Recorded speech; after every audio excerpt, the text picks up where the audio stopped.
We're going to speak to the great Ben Askren. And it only occurred to me after the whole show was put together. Actually, it was our great editor-in-chief, Shaheen Al-Shadi, who noted this, that we have Ben and DJ on the same show. The two men involved in the only real trade in mixed martial arts history. How about that? Who scripted that? Certainly not I. It was the MMA gods who did it. Let's say hello to Demetrious Johnson, who I do believe is traveling on this Monday, kind enough to join us. Look at this guy. Biggest YouTube channel in the game, rolling with all the big dogs. Used to join us from like a really nice setup. Now he's like, yeah, I'll squeeze you in between my 10-minute ride to the airport. Must be nice, DJ. Hey, life is good, brother. Life is good. Anytime you need me, I'll do my best to be here for you. Thank you so much. Where are we off to? Can you tell us, or is it a top secret mission? We're in LA with my wife for a date night. We're gonna go see the Smashing Machine LA premiere. So wow, we're enjoying life. Wait. You flew to LA just for the premiere? That's it? Yep, and it's been a night with my wife. Your wife, who was one of our favorite guests of 2025, who you still haven't had on your YouTube channel, despite her big breakout appearance on the program. What?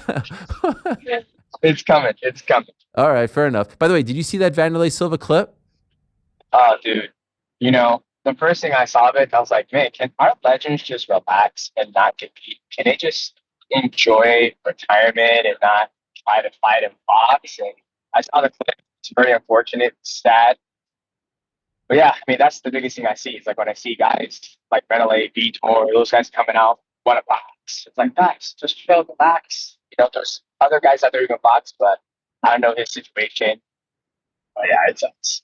The juxtaposition of like where those guys are at and where you're at is very stark. But would you not say that like to get to this point, it has to be years of work in advance, right? Like you have to make a lot of the right moves and the right decisions before we get to 49 so that you're not stuck in this spot.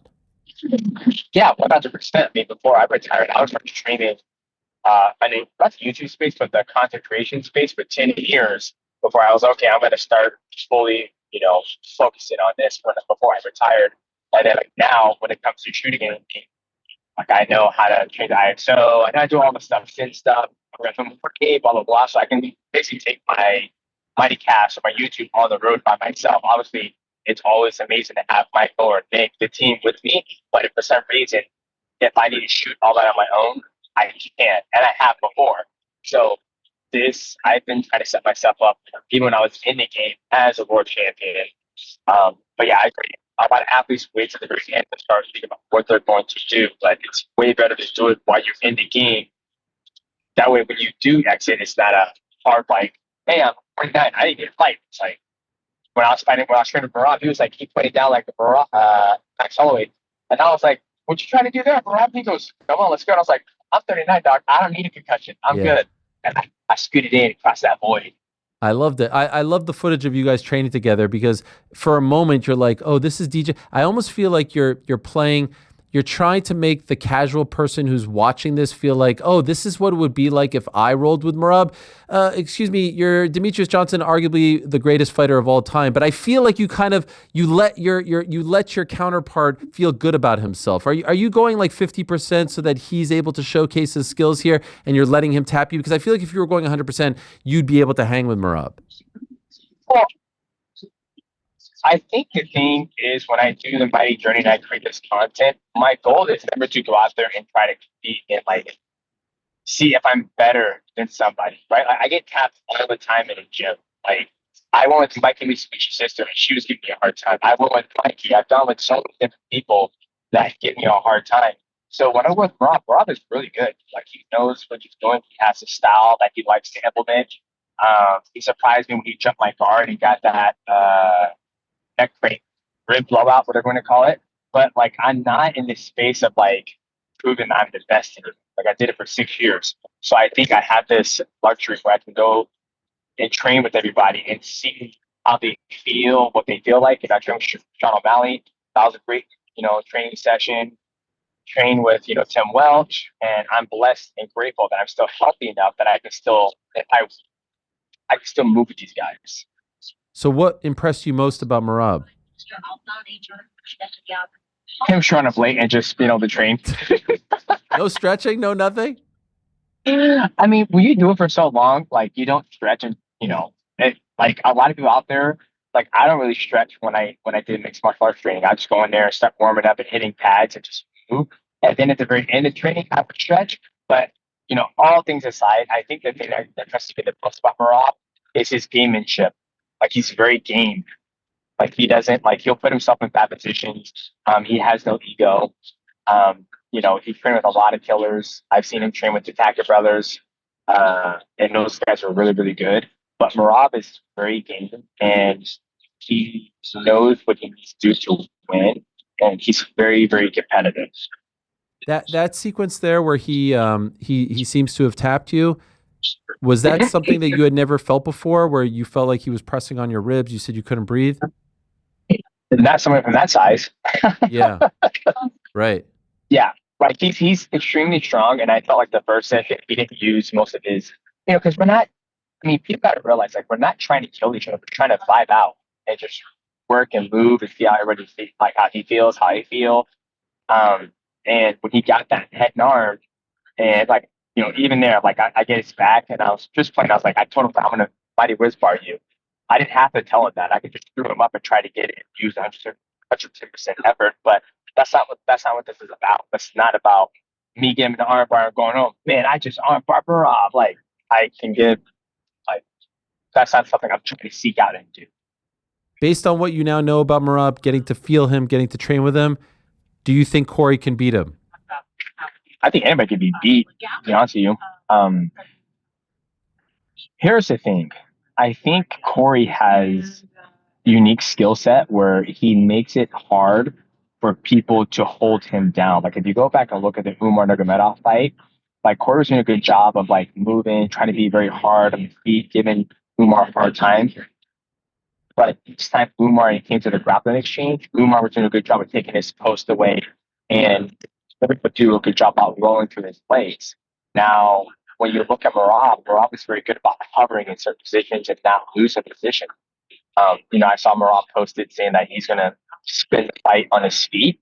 He might the fight does start on his feet, but I think Merab's strong suit is getting people in a bad position, waiting for them to make a mistake and capitalize on it. If you look at Merab's second fight with Sean O'Malley, once Merab took it down multiple times, Sean decided to wrestle up. Once he wrestled up, he got him in the gi, the Darsky team neck crank kind of, simulation, and ended up tapping Sean O'Malley. So even when we grappled, he got me in the same thing. Like I wrestled up, I came in, do a butterfly guard, and he got me in it. And I was like, "You're just strong as fuck, man." So, but we'll see. I mean, anybody can, fighting, anything can happen. I still believe Dominic Cruz is the greatest bantamweight of all time, and Merab doesn't have the title defenses. Cruz doesn't have a ton, just like you, because he had the injuries, but he had to beat so many guys to get to the title as well. Merab in his prime, DC, Dominic Cruz in his prime. Who do you like? The thing is, God, it's hard. That's a hard one. Because Merab is so good about what he does. I think with Dom is a very good trickster. Not trickster, excuse me. Dom has a very high IQ. Not saying Merab doesn't. Dom is big. I just don't know if Merab can take him down. I didn't think Merab's going to be able to out wrestle Henry Cejudo, carry him across the cage like that. But you know what? Just for how many champions Merab has beaten, I'm going to have to go for Merab. Like, not saying that Dom can't beat him, but I think, Merab is just a different animal. Like, he's able to implement the same style against everybody. You take out Jose Aldo, you put in Sean O'Malley to save Merab. You take out Sean O'Malley, you put in Henry Cejudo to save Merab. He has a certain style that he implements against everybody. It's like Merab hasn't had to be forced to stay on his feet at all. Like Merab is to dictate where the fight takes place, if that makes sense. Mm-hmm. Like he has he's a striker with great wrestling and great takedown defense. That won't allow to be taken down, if that makes sense. But Merab has great striking as well. So that's where I put Merab over Dom. But Dom has great striking, but his striking is more about forcing you to mix where Merab just walk across the void and force that fist fight. And then, he's game to do that. Where Dom's like, I don't want to be hit. I'm going to move. You miss, I hit you. I move. When you're moving like that, your feet are planted to like drop the weight and hurt somebody. So I feel Merab will take that risk in order to like land that knockout shot. But that's just my theory. By the way, in terms of content creation, what do you enjoy more? Shoots like that or when you do the interviews? To be honest with you, it just all depends because for me, I'm more focused on like just vibing out, and then Michael and Nick are on the side of like packaging it well for the viewers. So for me, like, yeah, I like both of them. I was gonna go into detail like how we navigate stuff, but for me, I like You don't want to give up the secret sauce. Well, here's an example. Like for me, when I do the training vlogs and Mighty Journey, I just want it to be realistic as possible. Like we go in the gym, we're taking the class, we're going through rounds, we're drilling, we have the music blasting. I love all that because that's the actual environment that the athlete is getting ready in to compete. But when you do that, you have to, silence the music. You can't hear the conversation that's going on between me and Rob. You can't, you gotta the attention span of a person who's watching the content is very short. They want action, action, action, action. So for me, I don't mind watching, like let's say there's a training log of John Jones and Gable Stevenson. I just threw that out there. And let's say it goes from A, Gable shows up, John shows up at his house. Hey, what's up, man? They're talking. And then they go to the gym, they start drilling and all that stuff. And then from John, it goes from this to X, Y, Z. I am comfortable. I would like to watch all of that. There's a lot of people out there who don't want to watch all that. So you have to cut so much stuff out where for me, I'm like, just let that shit run. Like, let it run. Like, I have that mentality. If you build it, they will come. So if you, this is my experience training from Rob, from me walking in the gym to the very last round. I mean, there's so much stuff that you guys didn't get to see that we just take it out because people just like, I don't want to see anymore. Turn it off. So there's got to be a secret sauce in it. So for me, I like just going in there, the music's blasting, everybody's having a good time. I went with Andre Philly, like me and him got like around it, and that was a great time too. So like, there's so much stuff that people don't get to see because we're trying to navigate, that sweet spot for you guys.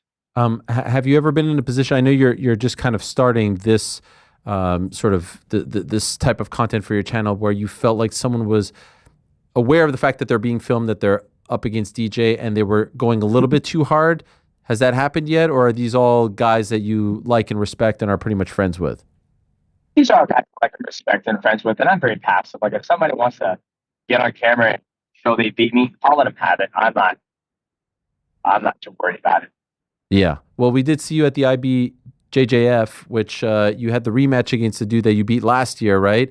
And you showed that he beat you, which I thought was a great thing on your part, and there's a great lesson to be learned there for many different reasons. But I think you injured yourself in the match, right?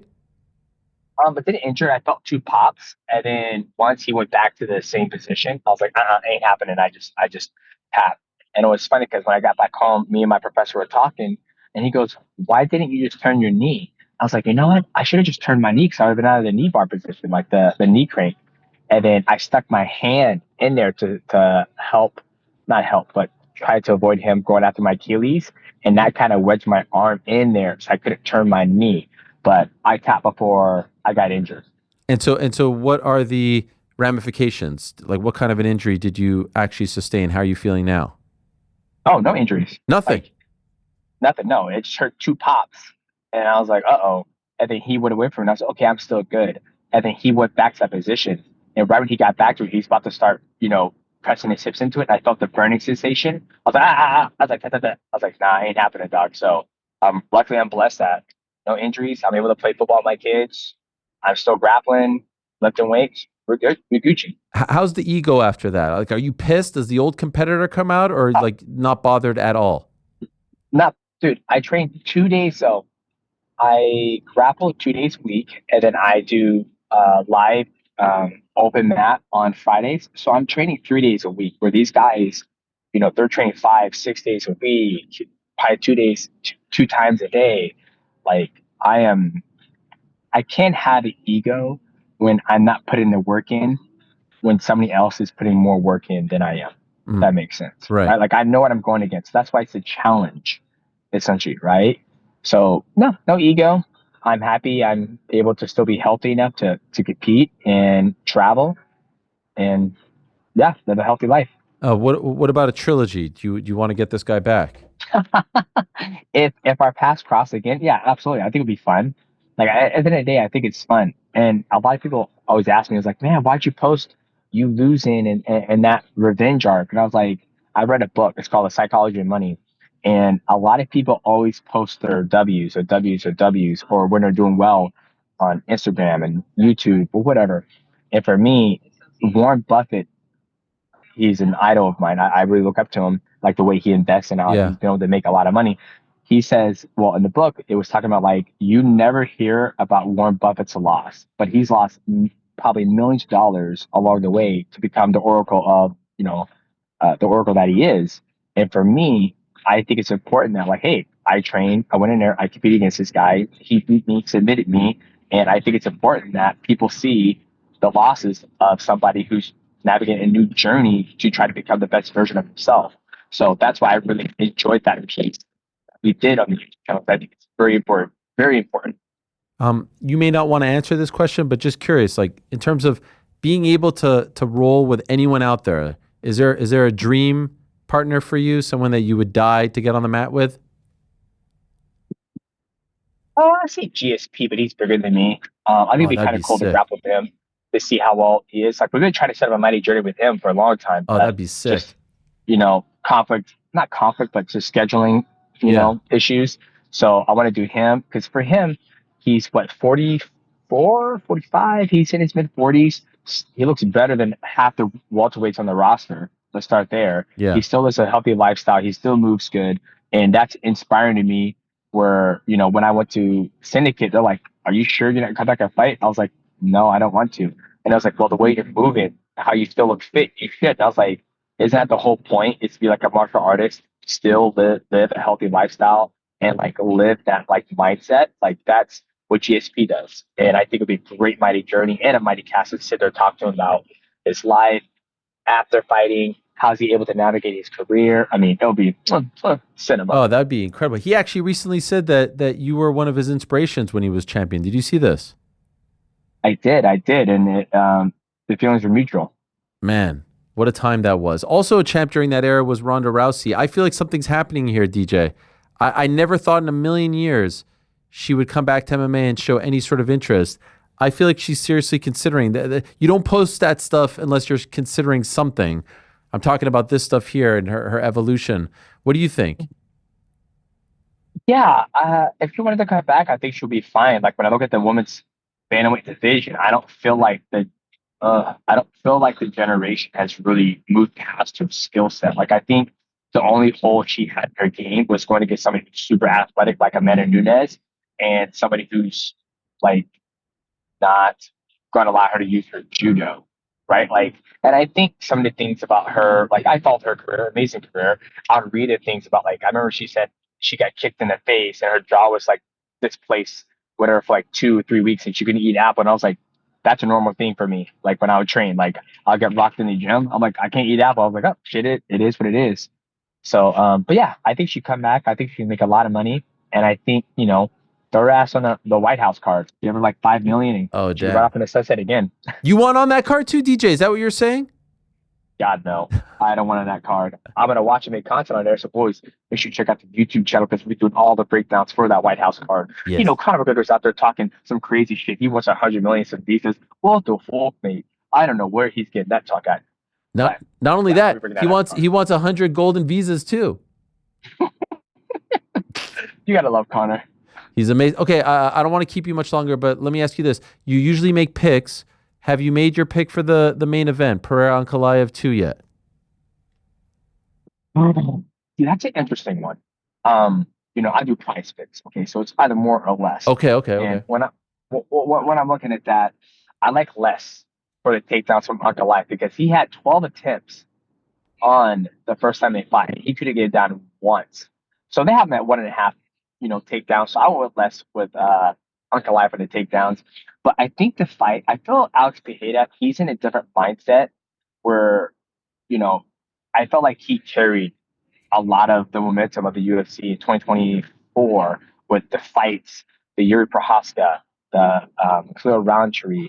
Just he was always fighting and always traveling. Like he was where in Australia sparring before he fought Ankalaev. So I think we might see a different version of Alex Pereira coming into this fight because he's refreshed. He's had some time to sit down and relax and enjoy the fruits of his labor all by traveling and making all that money.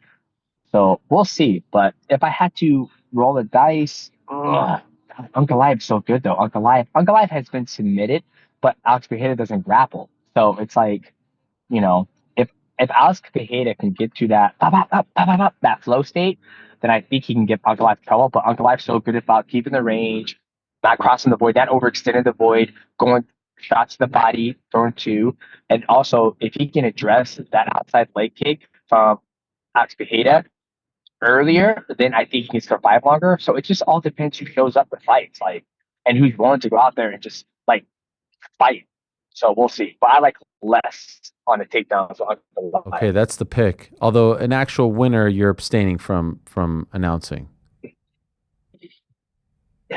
Yeah, it's just too hard because Ankalaev still pushed over, and either is Alex Pereira. Like even like the Corey and Merab, like that. I mean, anybody can win. Like it's very rare you see me unless it's Izzy.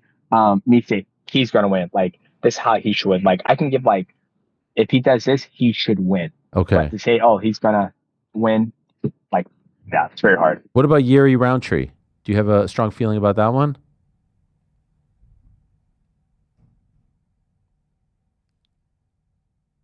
Oh, I lost you there. What'd you say? Oh, I got Khalil Rountree. Oh. Here's the reason why. Okay.